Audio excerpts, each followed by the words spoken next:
어느덧 다사다난했던 2022년도도 오늘과 내일 이틀을 남겨두고 있습니다. 올 한해 우리 세계롭교회 영가족 성도님들은 어떤 한 해를 보내셨습니까? 만족할 만한 한 해를 보내셨나요?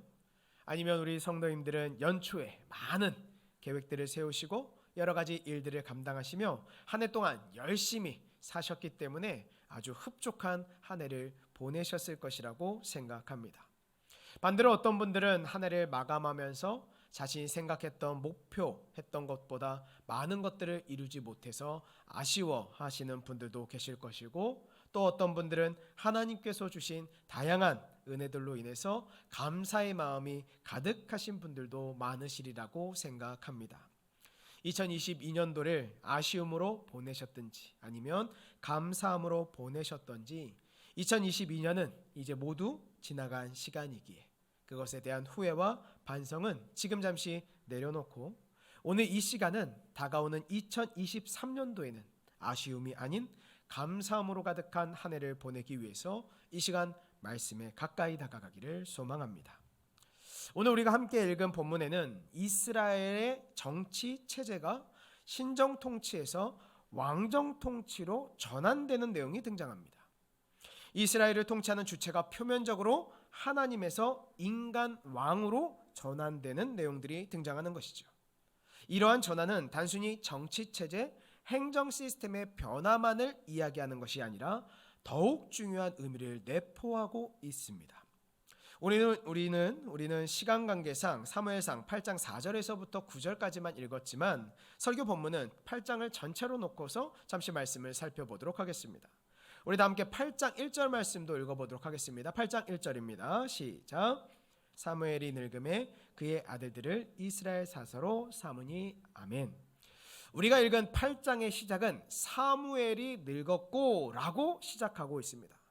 이것은 이스라엘의 대적인 블레셋으로부터 하나님의 구원하심, 살려주심, 건져주심을 역사를 경험한 이후에 상당한 시간이 지났음을 이야기하고 있는 것입니다.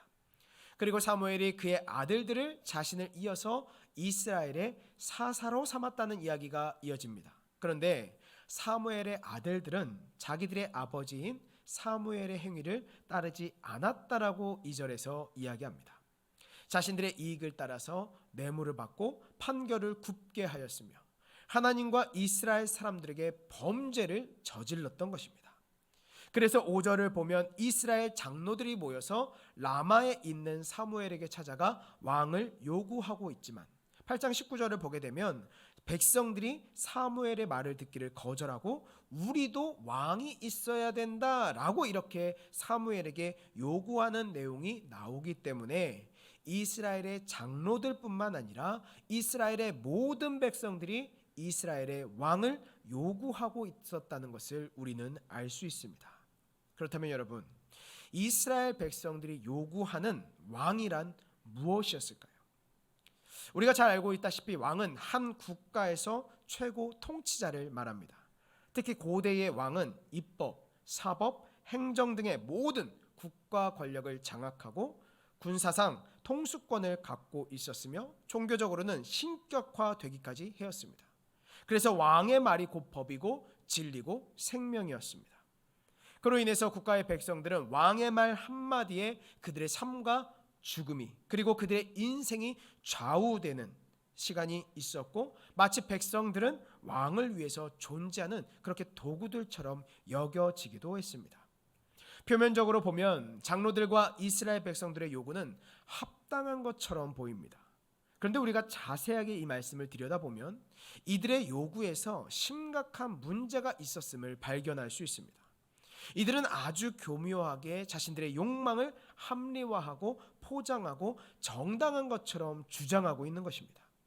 먼저 여러분, 장로들과 이스라엘 백성들은 사무엘이 늙었고 그의 아들들이 불법을 행했기 때문에 왕을 세워달랬다고 이야기하는 것을 우리는 볼 수 있습니다. 그런데 이스라엘 민족을 다스림에 있어서 사무엘의 나이가 많고 적음은 사실 문제가 되는 것이 아니었습니다. 왜냐하면 표면적으로 사무엘이 이스라엘을 지도하고 있는 것 같지만 사실 엄밀히 말하면 사무엘이 아닌 하나님께서 이스라엘 민족을 다스리고 계셨기 때문입니다. 따라서 사무엘의 나이가 들어서 기력이 쇠하여지는 것과 상관없이 이스라엘을 다스리시는 것은 하나님이시기 때문에 사무엘이 나이가 많은 것은 전혀 문제가 되지 않았다는 것이죠. 또한 사무엘의 아들들이 사무엘의 행위를 따르지 않았다면 이스라엘 백성들은 다른 사사를 요구했어야 합니다. 사무엘과 같은 다른 사사를 세워주시기를 요청했어야 되는 것이죠. 그러나 그들은 사사들과는 완전히 다른, 이전까지는 없었던 무엇을 요구했습니까? 왕을 요구했다는 것입니다. 다시 말해서 이스라엘 백성들과 장로들은 왕을 요구할 어떤 이유나 근거가 없었음에도 불구하고 그들은 사무엘이 늙고 그의 아들들이 불의한 것을 찬스라도 잡은 것처럼 그것을 핑계 삼아서 교묘하게 그들의 본심을 요구했던 것입니다. 왜냐?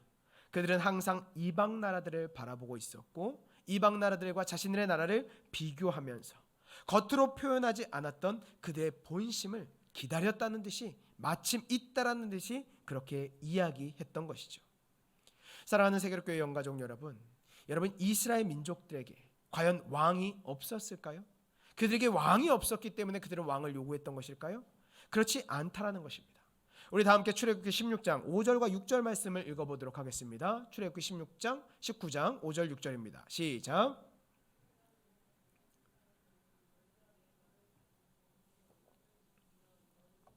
민족 중에서 내 소유가 되겠고 너희가 내게 대하여 제사장 나라가 되며 거룩한 백성이 되리라. 너는 이 말을 이스라엘 자손에게 전할지니라. 아멘.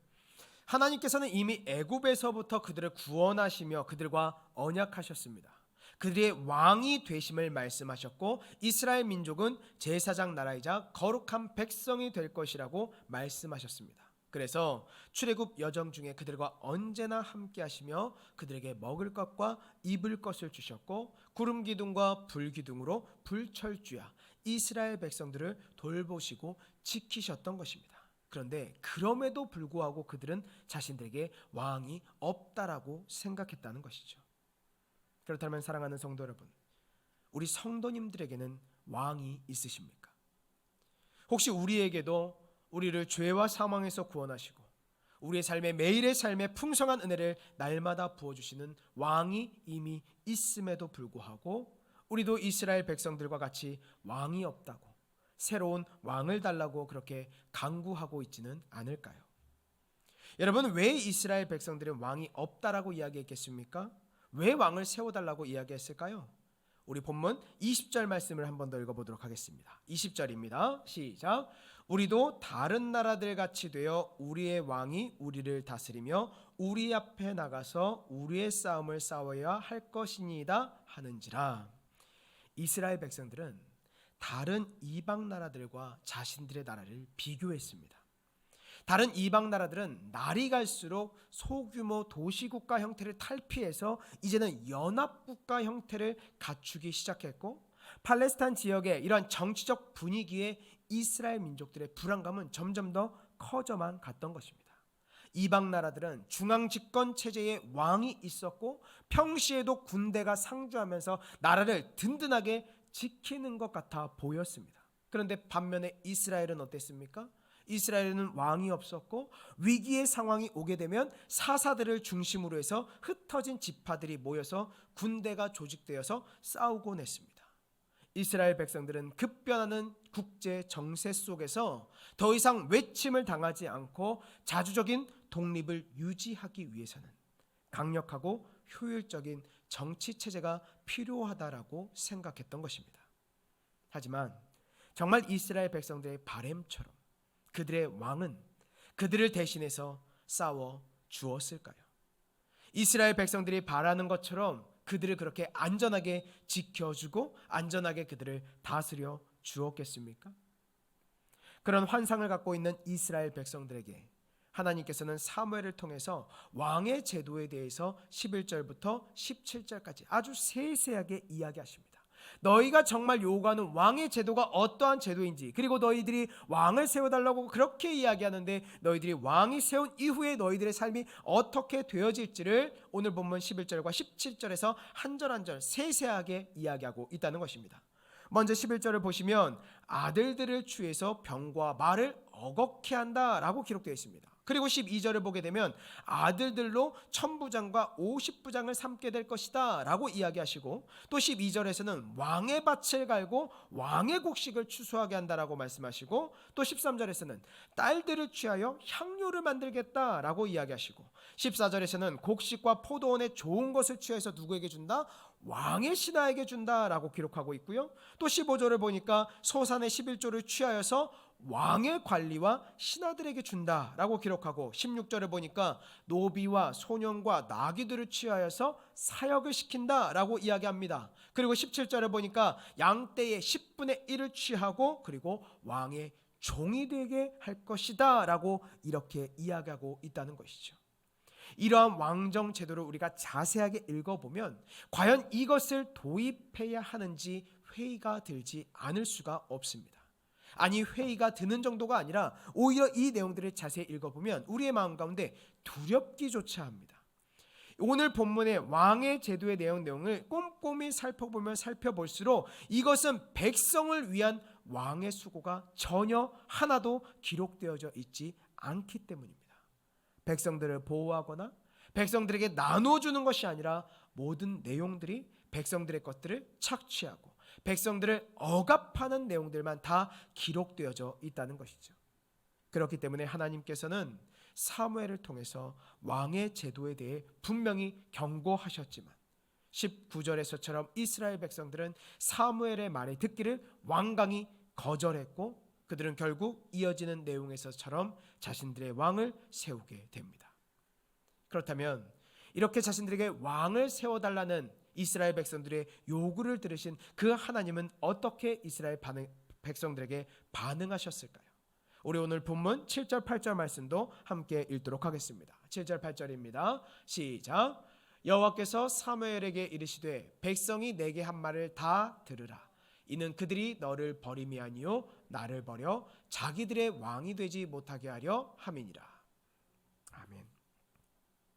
하나님께서는 이스라엘 백성들이 왕을 요구하는 것을 들으시고 그들이 나를 버렸고 왕이 되지 못하게 했다라고 이렇게 말씀하셨습니다.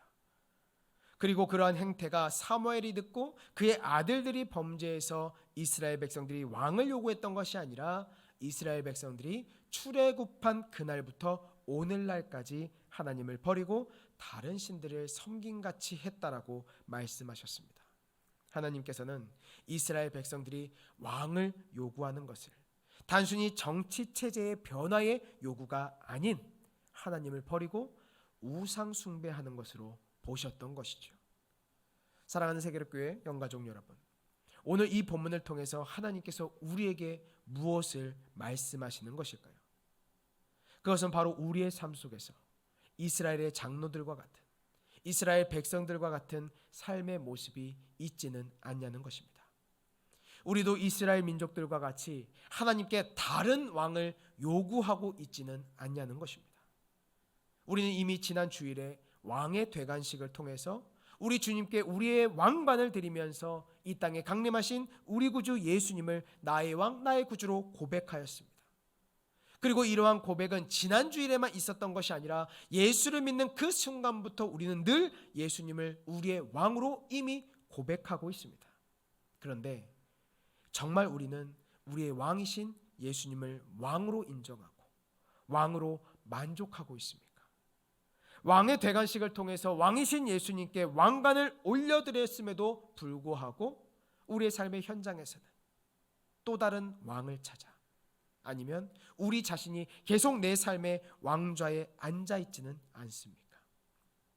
이스라엘 백성들은 하나님의 보호하심 속에서 하나님께서 주시는 은혜를 누리며 살아가고 있었지만 그들의 눈은 항상 다른 나라들을 살피고 있었습니다. 하나님께 선택받아서 거룩히 구별되어 거룩한 제사장 나라로서 하나님의 거룩한 백성이 되어서 하나님만 바라보고 살아야 했음에도 불구하고 그들은 주위 이방 민족들을 보면서 늘 그들의 모습을 살피면서 그들의 생활 방식을 탐했던 것입니다. 왜냐하면 이스라엘 사람들이 보기에 이방 왕들은 너무나 매력적으로 보였습니다. 지금의 삶도 불편함은 없었지만 더 안전하고 더 풍요롭게 살고 싶은 그런 욕망들이 그들에게 있었던 것입니다. 족장 체제에서 왕정 체제로 변화하는 그 시대의 흐름을 따르고 싶은 욕망이 그들에게 있었습니다. 당시 트렌드가 그랬으니까요. 시대의 흐름을 따라가지 않으면 뒤처질 것 같은 두려움이 있었고 이방 민족의 삶이 더 풍요롭고 안전하게 보였던 것입니다. 그렇다면 우리는 어떻습니까? 우리도 이스라엘 민족과 같이 세상을 바라보면서 세상의 왕을 부러워하고 있지는 않습니까?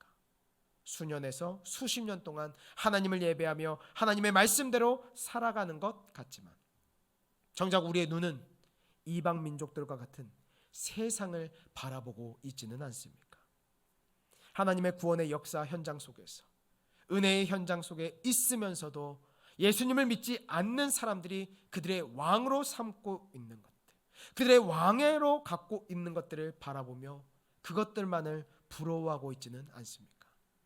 예수님을 믿지 않는 세상 사람들이 왕으로 삼고 있는 부와 명예와 권력들, 조금 더 적나라하게 표현해 보자면 세상 사람들이 왕으로 삼고 섬기고 있는 아파트, 예금, 주식, 펀드, 부동산, 보험, 출세, 명예, 권력, 지식, 자녀, 명품백, 명품시계, 사치, 자동차, 취미생활, 술, 불륜 등을 부러워하면서 그것들을 바라보고 있지는 않습니까?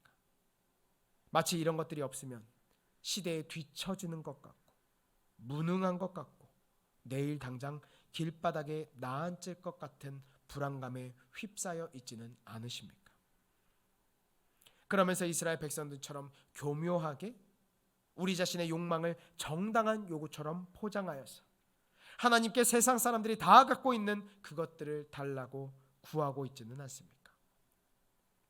물론 이스라엘 백성들이 왕을 달라고 구한 그 간구 자체가 잘못된 것은 아닙니다. 하나님께서 이스라엘 백성들에게 왕을 주신 것이 이스라엘 백성들의 어쩔 수 없는 요구 때문에 어쩔 수 없이 허락하신 것이 아니라는 것입니다.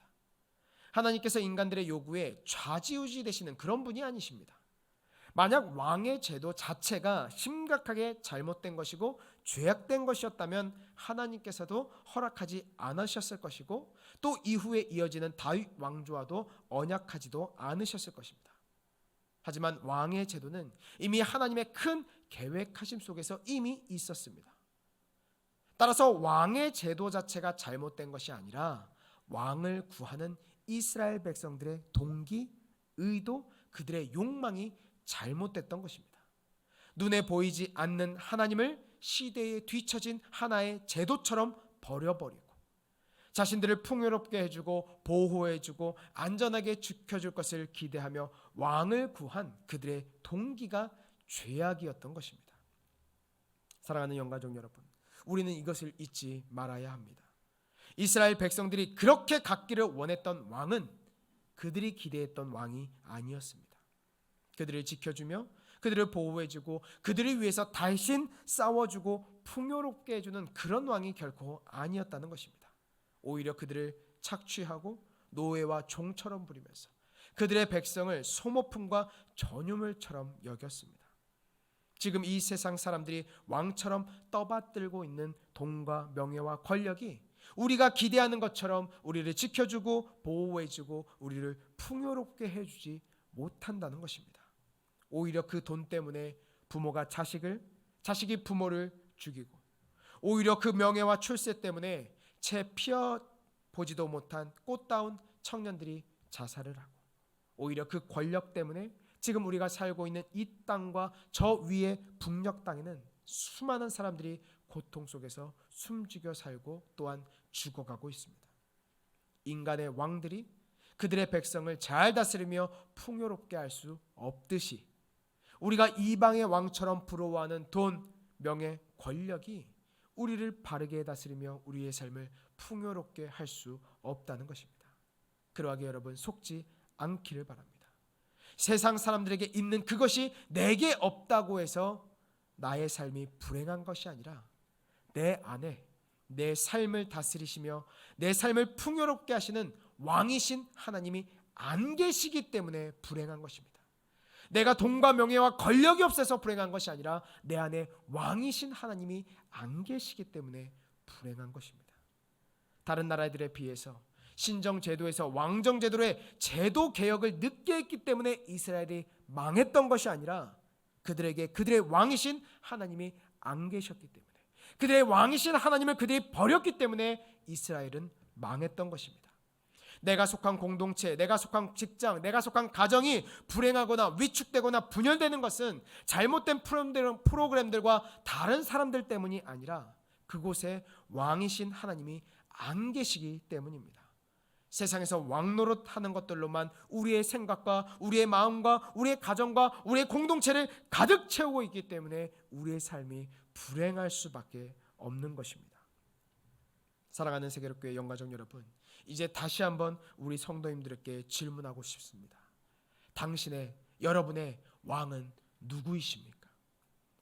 우리는 이 물음에 지금까지 신앙생활을 하면서 배워왔던 그런 정답을 대답하면서 정작 삶에서는 이스라엘 백성들처럼 하나님의 말씀을 거절하는 것이 아니라 진실된 우리의 삶으로 이 물음에 대답할 수 있어야 할 것입니다. 당신의 왕은 누구입니까? 우리의 왕은 오직 한 분, 하나님이셔야 합니다.